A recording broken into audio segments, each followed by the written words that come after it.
everybody. You're watching the Mike Nelson Show. I want to thank everybody who's already subscribed to the channel. If you haven't subscribed already, make sure to subscribe. And thank you for all your support, for all the people around the world who have supported this channel. But today, we got a very special guest. We got the legendary Rudy Sarzo. He's been featured on the show before, but today we're doing a full sit down. How you doing today, Rudy? I'm blessed. How about yourself? How you doing? I'm doing good. So let's start off my interviews here with the question: when did your musical journey all begin for you, Rudy? In terms of listening Oh to boy. music and playing, when did it all start off for you? I mean, it's been such a long time, I mean, to go back all the way there, but I'll give you the bullet points. But it might be too complex for bullet points. So uh, I'll tell you, I think that the most important thing about that I witnessed during my journey, I mean, back in early 60s, prior to the British invasion, my family came from Cuba in 1961. We moved to the United States and Miami, the city of Miami. Then we were relocated to New Jersey, and it wasn't until I got to New Jersey that I really experienced the broad urban uh, fabric of America. Especially, we were living in West New York, right across the Hudson from New York City. So it was basically an extension of New York. So, culturally, it really mirrored everything that was going on in New York City. And I noticed that there was a lot of separation between the cultures. We had in our neighborhoods, we have, like the block where the Irish people live, and then the block with the Germans, and so on. Just think about every ethnic uh, possibility living in their own little sections, you know. And then what I experienced was that once the Beatles came on Ed Sullivan, it gave everybody in school, because in school it was the same. All, like the Irish hung out together, the Italians hung out together, and so on. And it wasn't until the Beatles came on Ed Sullivan and had that explosion, musical explosion. I mean, I can tell you, everybody that I know from my generation that is a professional musician would call sit down, and it's that same moment that made us do what we do for our lives. This is our musical journey, which is this is our life right here. It was that moment, and the next day in school, it broke down all the barriers. All of a sudden, we went from combing our hair back with a pompadour to all of a sudden combing it forward with bangs like the Beatles, and that signal to everybody else that was affected by it that we were all part of a tribe. Then all of a sudden, we were all talking to each other, hanging out, going to each other's house, learning about music, and going into that just it was a turning point in my life, because I that's when I learned about different cultures and different, even religious backgrounds and all of that. And it was just the moment that we embrace each other. My generation, the musicians, I rarely do I meet somebody or play with somebody in a band that we get on stage and there's an agenda, an agenda beyond just making the best music that we can, so we can bring all of us together and entertain everybody. We never, I never get up on stage and think, oh, how many people of political parties, different political parties are here, or religious belief. No, it's all about, wow, we have an audience, and we have this collective consciousness that we're all gathered, sharing that collective consciousness, to hear music. And in my case, playing with Quiet Riot, I mean, I go back to 1978 when I first joined the band. We had a collective consciousness, which included never talking about politics or religion, not because it was a rule, but just that wasn't our focus. Our focus was getting a record deal and making the best music that we could, so we could become professional musicians, recording and touring artists. So to me, music has been has been a journey that sometimes when I tune in to not just social media, but just, television. Come on, I've been watching television since it was invented. Even I was born in 1950, so you know, I remember when television was like this little box, this little, that now we do the same thing with the iPhone. So imagine the Yeah. iPhone being the only thing in your living room that you're watching, but it's in black and white and really grainy. So uh we've been bombarded by messages from the media trying to program ourselves. And that's the beauty about music. Music enlightens you. Knowledge comes from within. You make self-discoveries of who you are as a human being by what resonates with you musically. And we are what while I'm playing, everything outside me it turns off. I'm in the music. There's no politics. I mean, there's spirituality, but not segmented religious sects, you know. It's just one God, you know, and God's message and voice and frequency comes through the music.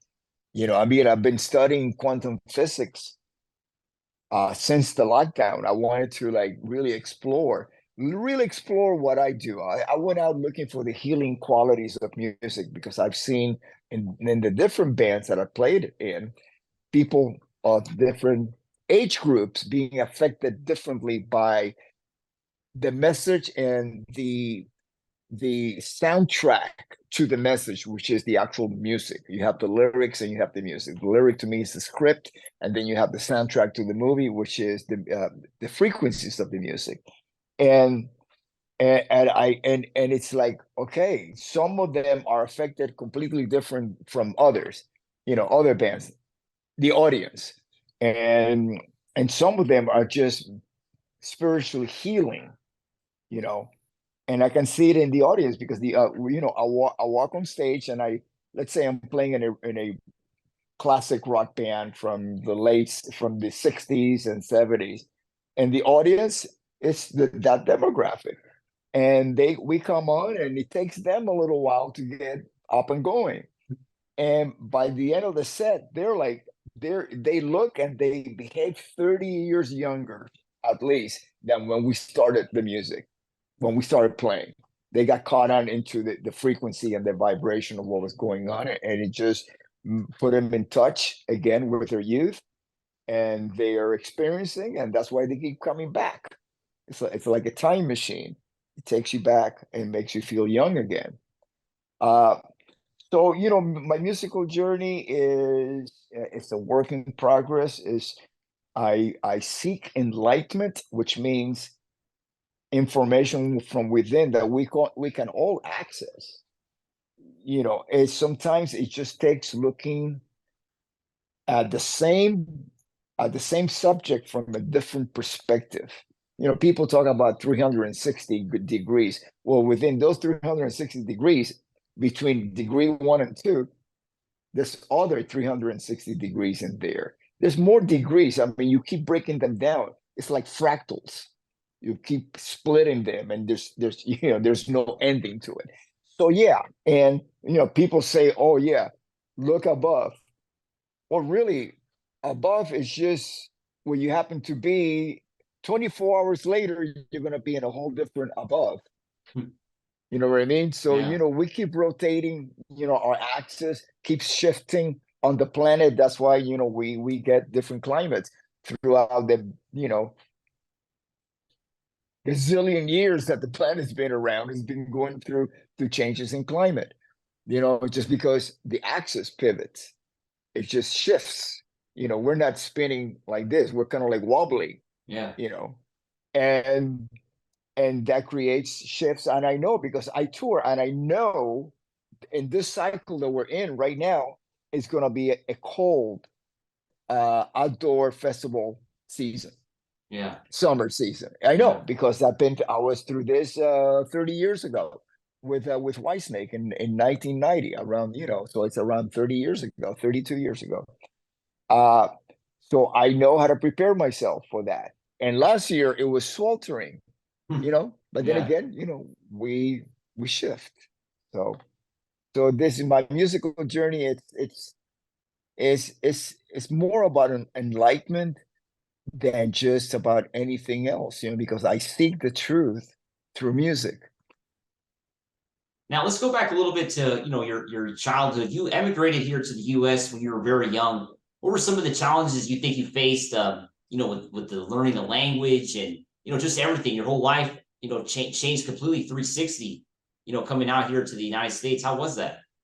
No, I mean, you're going to be facing challenges for your life, okay, so when I was a baby, I had the challenge of learning Spanish as a baby. And then when I came to the United States, I was almost 11 years old, and now I'm facing the challenge of learning English. And forever, I will be facing the challenge of learning the language of music. So it's and learning it, because you just this, you know, it the possibilities with music, even though we have 12 notes in our scale, and there's more notes within those notes, but the ones that our ear is trained to listen to. And it's there's so many passive possibilities, because you're just not speaking harmonically, you're speaking rhythmically too. And moods and different combinations and superimposition of chords on top of each other. So, it's just like colors. There's three primary colors: red, green, and blue, RGB. And that's where all the colors come from. But not unless somebody's doing a forgery of a classic painting, no two painters paint alike, choosing the same colors, and combinations thereof, you know. So and again, it's a language. Uh, it's really interesting how, and this is something that I've been studying, something that I'm becoming aware the deeper I get into it, the fact that we have in the universe we have two elements, and beyond the universe. I'm talking in the quantum field, basically, is what I'm getting at. We have one primary element, which is frequency. Everything comes from frequency. We vibrate. Everything that we see vibrates. Music vibrates. We see colors and we see things because of the vibration that the eyes perceive, and so on. We hear things because of the vibration. Words. What I'm saying, to convey the message that I'm trying to convey, I'm using vibrations from my throat, And then as a musician, my journey is all about creating vibrations, but vibrations come from one source, the quantum field. And once that vibrations it's observed, it turns into a particle, which means it's a thought. It's a thought to create this rubber band. Well, this rubber band is vibrating anyways. And that's why they call it also the string theory, where the photons are connected, right? Okay, so Yeah. it's all about strings and it's all about vibration, about everything. And not until a consciousness perceives it and imagines something. It's like, the first person, there were no rubber bands until somebody figured it out. Hey, we need rubber bands. Yeah. And Yeah. then he created the rubber band, and people say, wait a minute, this is awesome. Yes, I want a rubber band. But before a person perceive the consciousness of that, we need to turn whatever rubber into a rubber band. Now we go and get the rubber out in the whatever the like back in the day they had rubber barons, Yeah. people who make their fortunes with rubber. I think Wrigley was one of them. uh with chewing gum. Yeah. Chewing gum is derivative of rubber, and then it's just crazy. But anyways, so that's, basically it's part of the sum that makes up how I perceive things, and my perception of my reality from the point in the universe slash quantum field that I happen to be in. Now, why did you pick up the bass and you know why not on the guitar or some other instrument? Why did you play the bass? I did pick the guitar. Okay. Um, the bass was picked for me. There's a lot of musicians, especially back in the early days when bass had just become an instrument. It has a history. The popular instrument created by Leo Fender, even though Gibson had basses before that, but they were more kind of like a miniature version of a stand-up bass. So it was kind of like marketed to the guys so they did not want to carry a big bass with them and just have this bass that like the original EB had a stand, like you could hook up like a stick to put it on the ground and play like that instead of strapping it on. And but the instrument became popularized when Leo Fender made the first one. Uh, the precision. I had a 1952, and I gotta tell you, the bass has not changed that much since Leo Fender came up with it, you know. And uh, so a lot of bass players, including Paul McCartney, he was not originally a bass player. He was a guitar player that his guitar broke, so he started playing piano. The Beatles had another bass player in the band, Stu Sutcliffe, Yeah. and they also had a different drummer, Pete Best. And so McCartney, Lennon didn't want to play bass when Stu Sutcliffe left the band, and George didn't want to play bass, so it wound up with Paul McCartney playing the bass. You know, and so I mean, I didn't have a band at that time. It was me. I wanted to get in a band, so I told I had moved back to Miami, and I walked in the block, the garage that had each block had a band. You could not go across the street and join the other band. You have to be in your block. Those were the rules. And so I went down and I brought my acoustic guitar with me, and I said, "Hi, I'm Rudy, and I want to join the band." And they go, "Well, we have too many guitar players." I mean, come on, it was just a bunch of guys with acoustic guitars, and the drummer had a phone book for the snare and a Wow. box for the kick drum. That was but it was a start. And so they said, "Well, you gotta play bass if you want to join the band." And I said, "What is that?" And one of the guys goes, "Oh, it's like playing a solo during the whole song." I said, "That's me. Sign me up." So that's how I started playing the bass, and again, it's something that I don't know. It took me a little while to really embrace it, because at the time that I started playing, it was like there were so many wonderful examples of great bass playing, because a lot of the records were done by studio musicians, even though you might see a band like, let's say, the Monkees, Yeah. but on the Monkees records you had like the best of the best playing performing on that, and Motown the same thing. There was a jazz musicians that were what needed to make extra money, and they became the studio musician for Motown. And the same thing in the South, where the Muscle Shoals or Stax, you know, every single studio or musical movement, Chess Records, Willie Dixon being like the house bass player there and composer, it's it was we mostly would listen on the radio to polished, wonderful musicians who had been playing even before rock and roll existed. So that really helped me to define what was good, because most of the stuff that you heard was really, really, really excellent. And then you would hear some kind of like Trogs doing Wild Thing, which is not really studio musicians, but it was the band, and they were pretty much drunk. And or Louie Louie, where again Yeah. another example of like a band actually playing. And so you hear Louie Louie and then hear James Jamerson playing, Stevie Wonder song, and it was like, okay, that's different. I can handle Louie Louie now. Yeah. And then, and then inspired to get into James Jamerson territory. Yeah.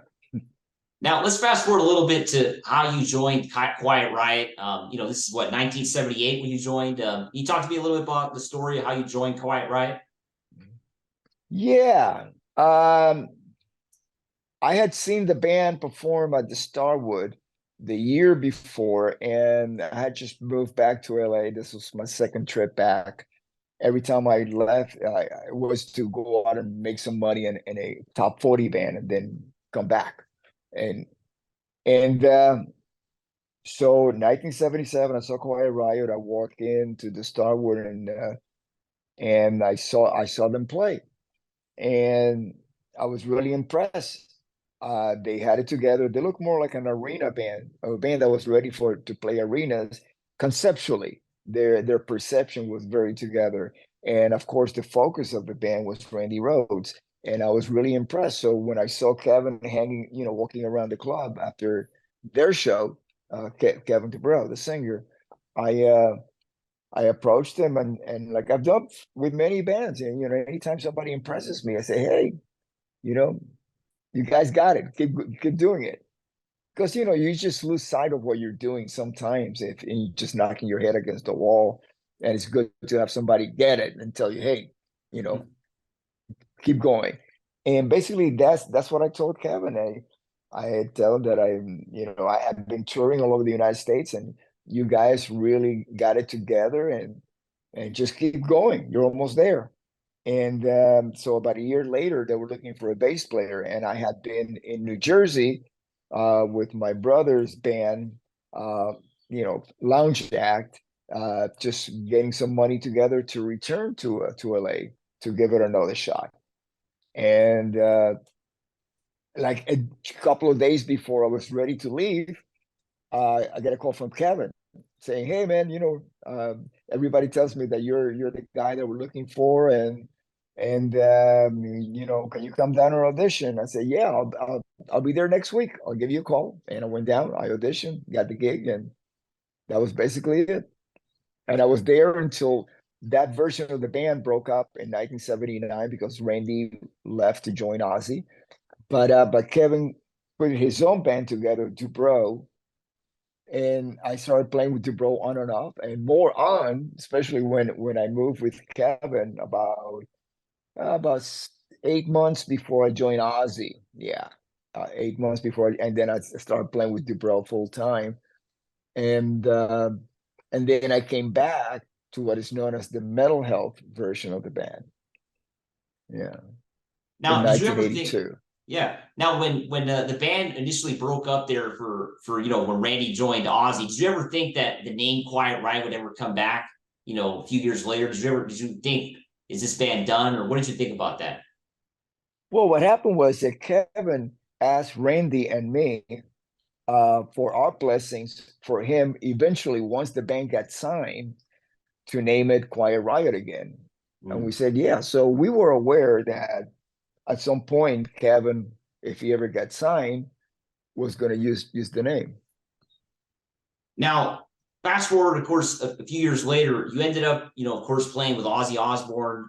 Tell me the story of how you joined the band. 1981. The band had just finished recording Diary of a Madman, and they called you up. Can you tell me the story about that?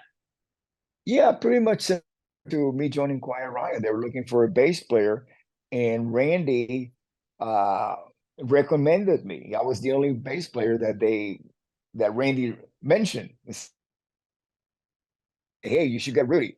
He checks all the boxes for what you guys are looking for, which is basically, not only being able to play and whatever, but also somebody who was not going to be a bad influence on Ozzy. So, I got the call and I auditioned, uh, got the gig, and 10 days later we were on the road. It was a very short pre-production. Uh, they already had Tommy Aldridge on drums. So yeah, it came together. It had to come together really, really, really quick. Now, how did you personally feel about, the Diary of a Madman had, Bob Daisley, of course, recorded the album, but you were on the liner notes. How did you feel about that? Yeah. Knowing that you weren't on the Well, record, but you were on the liner notes. yeah. It was a surprise because we did that photo session for Yeah. the tour book. It was on the last day of the Blizzard of Oz tour, and we were in Daytona, and Ross Halfon happened to be traveling with us. He used to travel with us all. Tour book. We're going back out on the road again in about a month and a half. Because that's the break that we took between the Blizzard of Oz tour and the beginning of the Diary of a Madman tour, which actually started in October in Europe. We were supporting Saxon. Late Europe, because I mean late October, because I remember being Halloween in England still. So we probably just left like 1 or 2 days after that, and we started touring in November with Saxon. And so we did the session. I mean, come on, look at it. Does it look okay? If you look at the cover and you look at the liners, it looks completely like a whole different image. It's Yeah. like us at Disney World Mhm. hanging around, like summer clothes, because it was in Florida and it was hot. And then you look at the cover and it's Ozzy with that look, Yeah. And Aussie so look. yeah, so it's like probably they needed to stick a photo in there, and they chose one of the photos from what was the tour book photo session. And I didn't find out about it until the record was printed. As a matter of fact, I happened to be at the Jet Records office during that time, uh, November or December, probably November, because we came back December pretty early to the United States. So it was probably November. And that's when I saw the cover and the liner notes. And I remember telling Tommy Alders, boy, it's going to be a lifetime that we're going to have to explain this when people ask, why is our photos on that? You know, but yeah, records are printed, and, you know, it was beyond my control. Now, when you joined Aussie, did you have an idea what you were getting yourself into? You probably had heard stories about, Aussie and all that, and the whole lifestyle. But did you kind of expect that, or was it kind of like a big freight train hitting you, the whole change of life Well, playing with Aussie? yeah, I mean, I grew up in an era where there were magazines that celebrated misbehavior from rock bands and certain musicians in the bands. So that was part of kind of the myth. And so when it started happening, I was not surprised because, spending my youth reading about the crazy antics of Keith Moon, Joe Walsh, any of these guys, it was kind of like, okay, this is, this makes sense. Okay. Now I'm not reading it in a magazine, I'm actually living it. and that was it. But what really helped me through the whole thing, everything, everything was having a spiritual center. Without that, I might have been a casualty, just like everybody else, because you're presented with on a daily basis with possibilities that could actually harm you, possible things to do. And if you have a spiritual center, you'll be able to like figure it out, what's good and what's bad, what should you stay away from. Now, that year and a half that you were playing with Aussie and Randy and of course Tommy, do you feel like that was the highlight of your musical career? Looking back, I mean, your career is still going on, but do you feel like that was maybe a very high point for you? Well, it definitely set a watermark, but beyond that, I mean, it's every band is a different experience because you have different people in the band, and to me, that's what makes the humanity of any group is what captivates the audience. you know, uh, I mean, if you look at Ozzy, Ozzy was very, the messages, the lyrics and the music, of course, are reflected by the music itself, but lyrically, I mean, it's if you listen to Mr. Crowley, it's a very dark song and it stands dark on its own. You don't even have to listen to the music itself, just read the lyric. And I had never been in such an environment. Okay, yes, I grew up in Jersey, but Jersey was not Birmingham, England, and that's where Black Sabbath comes from. A a uh, a part of England that was industrial, and you add to that when Ozzy was born, it was right after World War II, and he grew up playing in the rubble of the Blitzkrieg when German airplanes used to come up and bombard England at night, you know.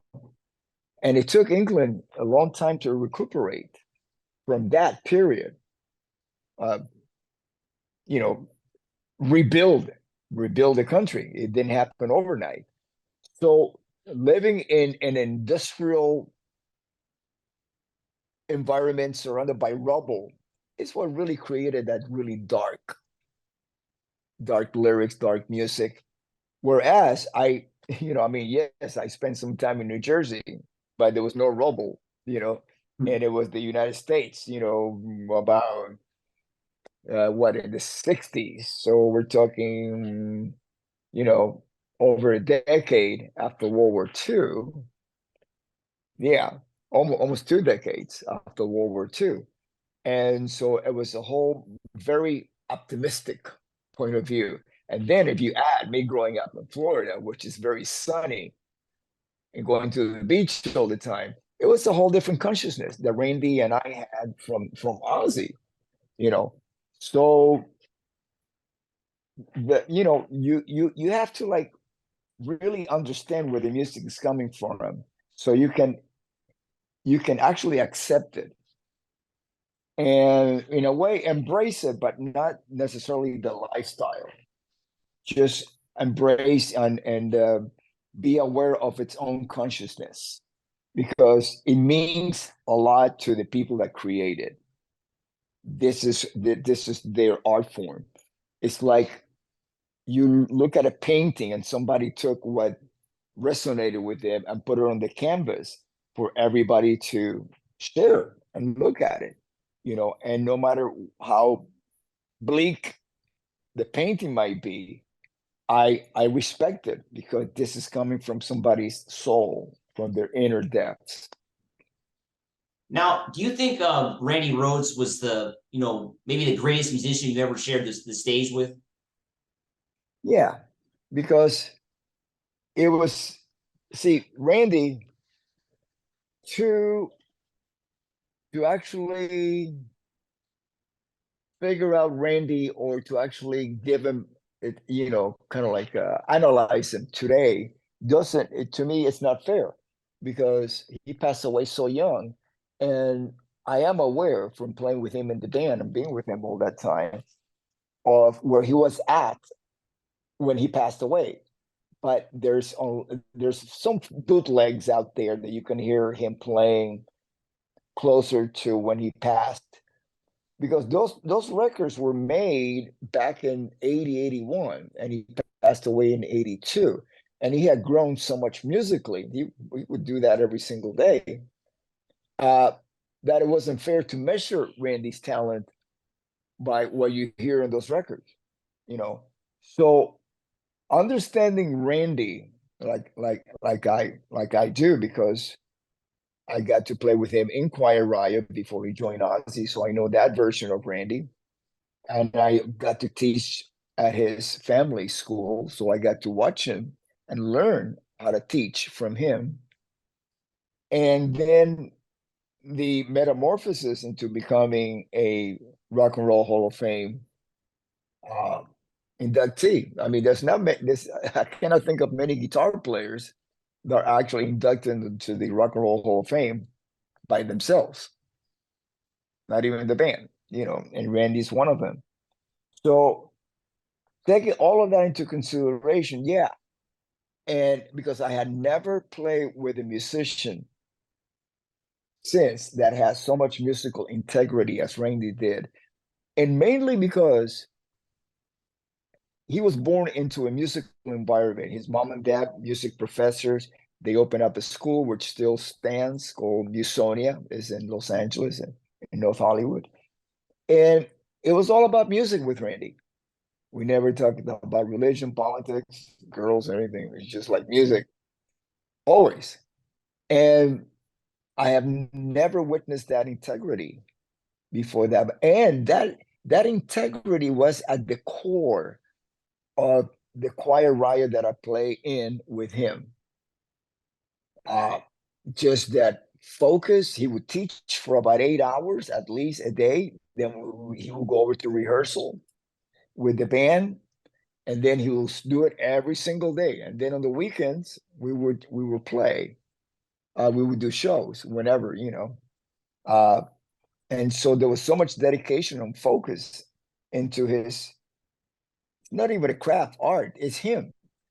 He was music. What you heard was Randy Rhoads. He wasn't trying to create something that he was not. It was all come from within, you know. And but he could not do that until he joined Ozzy, because Ozzy is the one that gave him the freedom to be himself.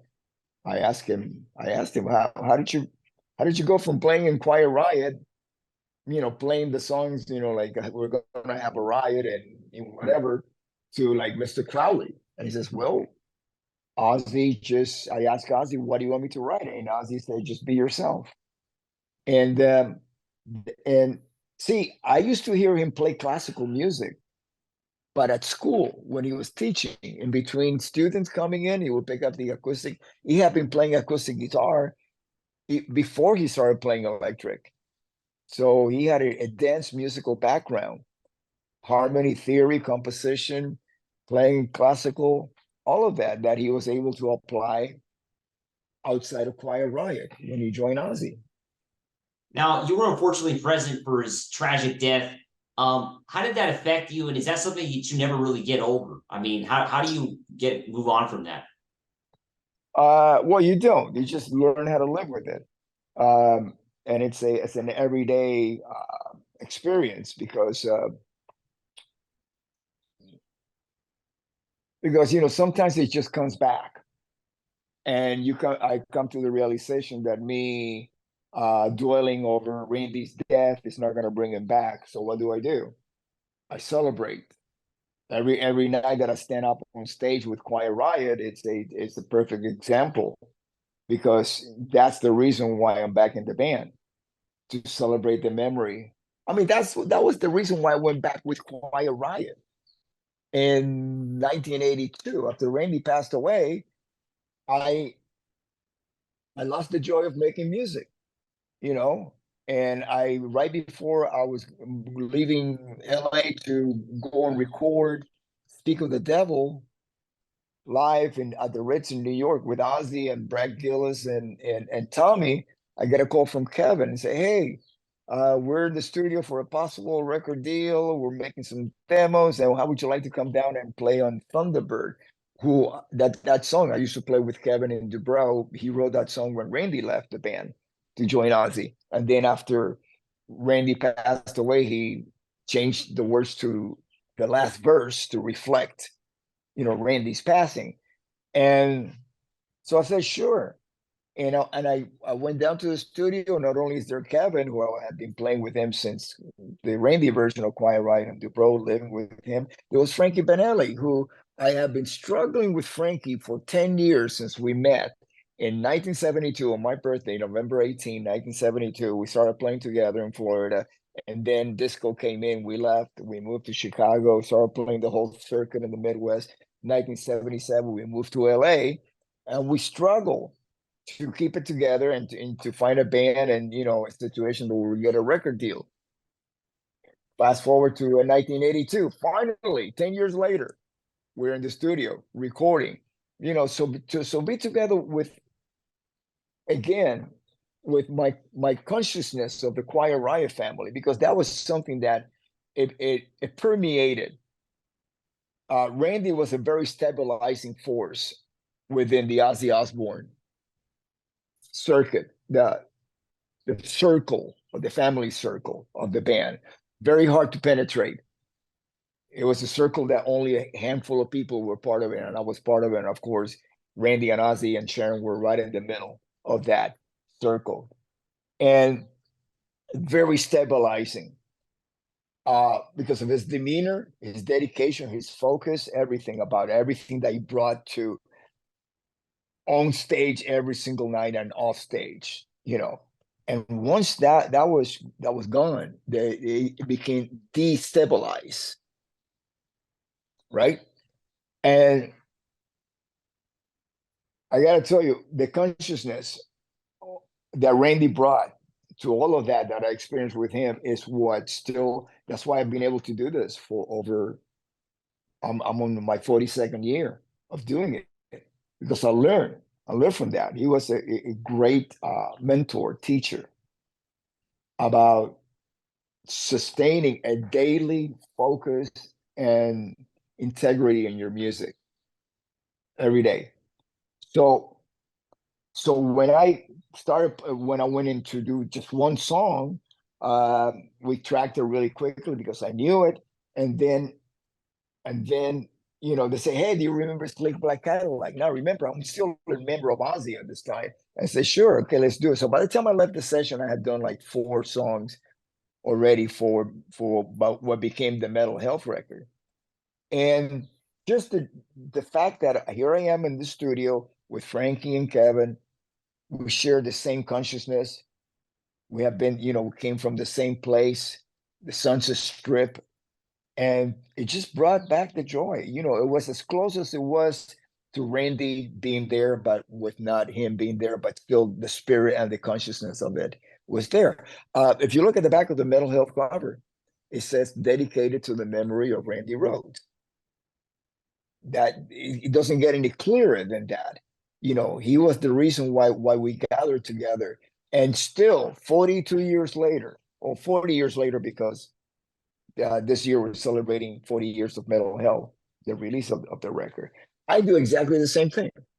I get up on stage, but now I've added Frankie and Kevin to the bandmates that I go to celebrate the legacy and the memory of on stage. Now, when you were making Mental Health, did you think you had something special, an album that would, live on for decades when you were making it? Not necessarily, but we see it was different times. So what separated me from the other guys is that I have been on tour with Ozzy, and on which I experienced the up and coming bands. We had Def Leppard opening up for us in the Blizzard of Us tour. We had Motorhead. These were to become icons. So you become familiar with that, right? By the time that I played in England and Europe with Ozzy, I have seen bands what became the new wave of British metal. I have seen them before they became icons again. From Iron Maiden to we toured with Saxon. I mean, there was so much music. Judas Priest. Uh, so so I knew we used to go. Randy and I. We used to every time we would return to LA on a break from Ozzy, we'll pick up Kevin, take him to the Rainbow, and give him an update of what's going on out there.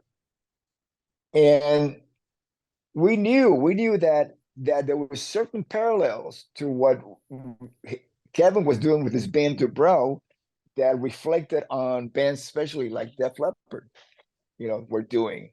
And we kept telling Kevin, listen, keep doing what you're doing because we're on tour with this band Def Leppard, and they're getting a lot of attention. They're doing really good. So, you're on the right track. So yeah, we knew that there were certain uh elements to the music that were going to appeal to a demographic. Now, how big the appeal was, we couldn't tell because at that time, MTV wasn't really a major player yet. As a matter of fact,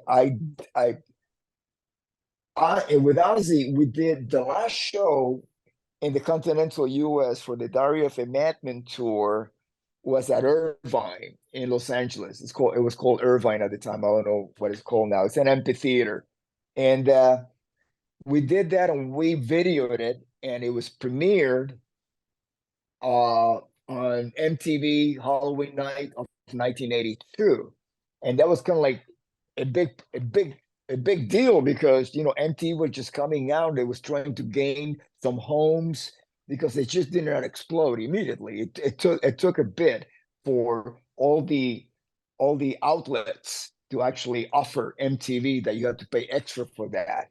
It wasn't part of your basic cable program, pricing. So a lot of families could not afford it. They not wanted it. They not needed it.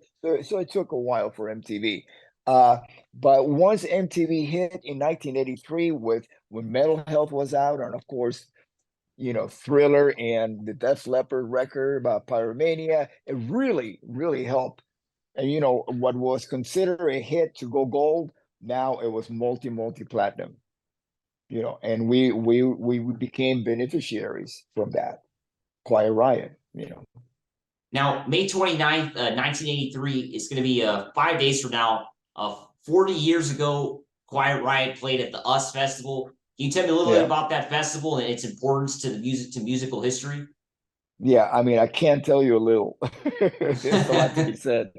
But in a nutshell, I mean, we were at it 2 days before the show, and it was something. It was like a ripple effect. You did not really knew what the value of it until later on, because it just kept resonating. I mean, 40 years later, we're still talking about it. You know, uh, we knew that it was going to be filmed. It took a long time for the filming to be available because certain bands were not ready to agree to having their footage. So you needed those certain bands in order to have a complete package of the US Festival performance. And of course, 40 years ago, there was no streaming media. You can watch that performance right now on YouTube for free, which means that, it gets exposed to new generations who might not even have an idea of what it took to put the event together 40 years ago. Now it's very common to have those major festival. 40 years ago, it wasn't, a 3-day festival like that. There have been Woodstock, that's about it. That's a festival like that. There was Monterey Pop, but that was a continue. Monterey Pop was more of a jazz festival, and then they did like the pop rock festival. And then you had Altamont, which was a one-time only festival, with the Stones and the Hells Angels and all that. Yeah. And but the US Festival, there had been a 1982 US Festival, and then the 1983, and that was used as promotion to market the new Apple computer. Wozniak was the key element of that show, and I got to meet him decades later and thank him for having us. And so yeah, it was being part of a cultural phenomenon, the US Festival, but we just, we did it. As a matter of fact, we didn't even know. I didn't even know about the US Festival until the promoter, Barry Fay, offered us the gig because we had been touring with Scorpions for a couple of weeks. They were warming up for their performance at the US Festival. They had been in the studio. And so on the last day, we play in Denver with the Scorpions, and the promoter runs in, Barry Fay, and it says, "Hey, I got this opening for the US Festival. You guys interested?" So we took it, and that was it. Now, Do you think Kevin DeBro is one of the more underrated, rock or metal voices of all time? I mean, I feel like he doesn't get enough credit for what he Yeah, contributed to yeah, it. yeah. And I think he's more and I'll compare him to, let's say, Brian Johnson or even, and now there's been more AC/DC singers with Axl Rose. Yeah, So say yeah, I know. AC/DC singers. The fact that AC/DC is not known for a ballad, for writing ballads. Yeah, And that was pretty much at the core of Quiet Riot. They were not, I mean, we had a couple of ballads, obligatory ballads. I mean, of course, you got Thunderbird, which is not really a male-female relationship love song. It's a love, it's a yeah. brotherhood song. But there were some. We had "Don't Want to Let You Go," which is like a mid-tempo ballad. Winners Take All, again, it's not really a relationship between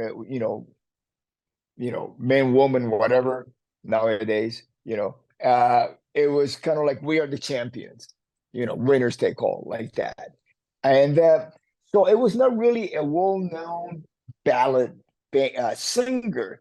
And back in the day, if you really wanted to resonate with the other half, the girls, you had to be able to sing a ballad. You know, Right, and and I'm not saying that Kevin was not a fan. He was a huge fan of uh, Steve Perry from Journey. Loved Steve Perry. He loved Mickey Thomas. Uh, all of these guys, who could sing a ballad but also rock out. But then again, Kevin was a metal singer. He really was at heart, but more of an R&B influence, Steve Marriott type of metal R&B singer, with a metal band, you know. And so he was really, really underrated just because I don't think he was able to cross over, and he was purely a metal singer. He wasn't able to cross over as being a pop singer. Makes sense.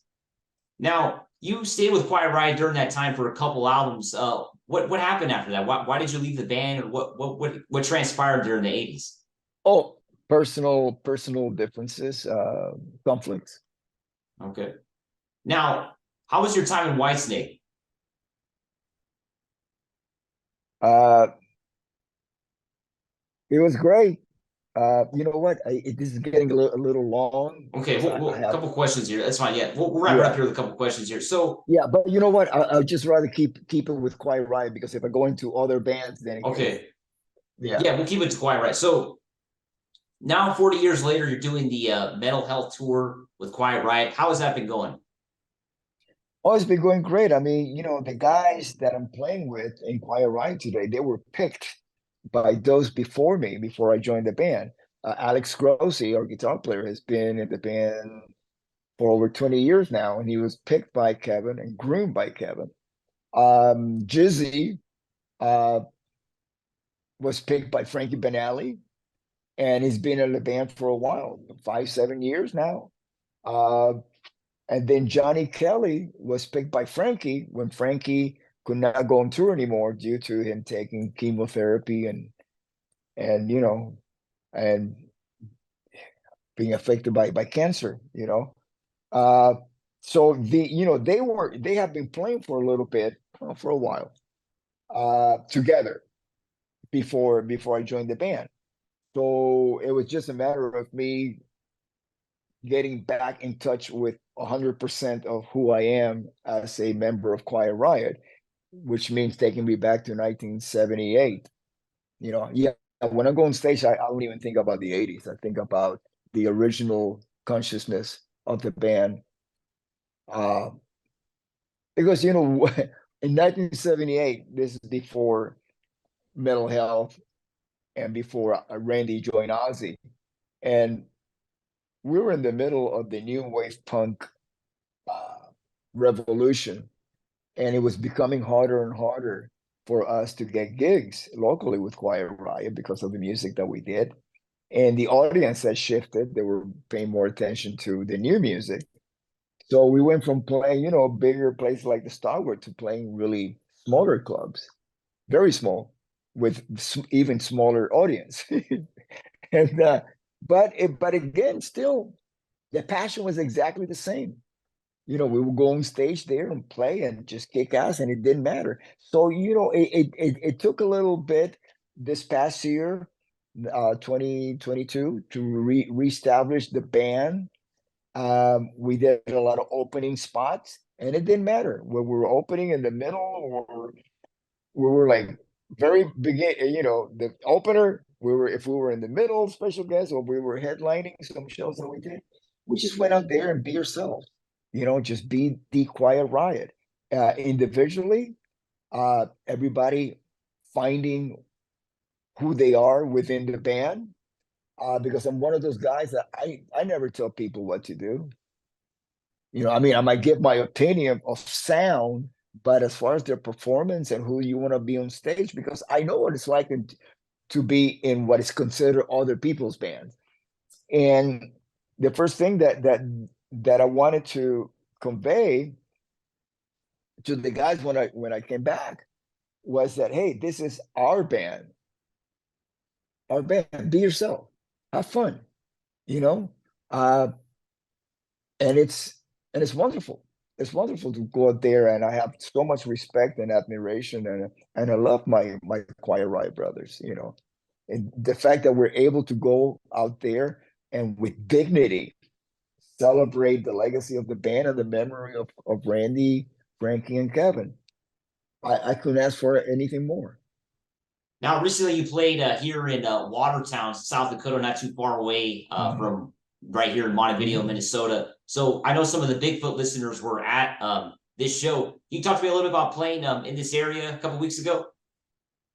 Yeah, I mean, we love to play everywhere. I mean, there's when we get dates added, I look at them and I go, okay, I haven't played there yet. I'm looking forward to being in that area and bringing our music to the fans.